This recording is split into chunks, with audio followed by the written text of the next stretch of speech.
Big up à vous les coachings, bonjour, j'espère que vous allez bien. Aujourd'hui, je veux qu'on parle de la femme africaine. Vous savez, le 8 mars approche déjà, donc il fallait à tout prix que je vous fasse mon zoom, surtout lorsque j'ai regardé le documentaire sous forme de série réalisé par Jada Pinkett Smith, qui est la femme de Will Smith, bien sûr, vous connaissez très bien, sur African Queen. En fait, en quelque sorte, dans notre société, les femmes ont toujours été présentées comme celles-là qui doivent rester à la maison, porter les enfants, faire ce genre de choses. Alors que le rôle de la femme dans la société africaine va beaucoup plus loin que ça.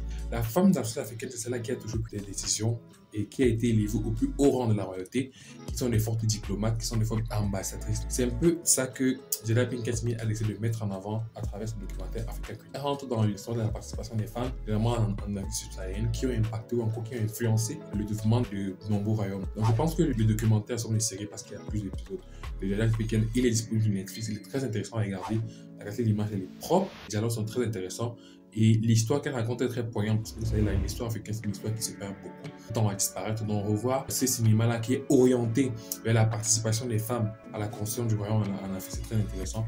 Et je pense que ce travail, déjà, Pinkett Smith vient se mettre à côté de celui de Viola Davis avec le film de Woman King qui lui retraçait le parcours exceptionnel des Amazones, cette femme guerrière-là qui ont combattu comme des hommes pour défendre également le royaume dahomey. Donc c'est très très intéressant. Donc je vous recommande vivement de regarder ce documentaire sur Netflix. Donc je pense que c'est un sujet vraiment à débat. Alors que pensez-vous? Est-ce que le cinéma devrait être davantage reverti vers un cinéma qui explique plus la position de la femme? Bref, vos avis en commentaire, je vous attends.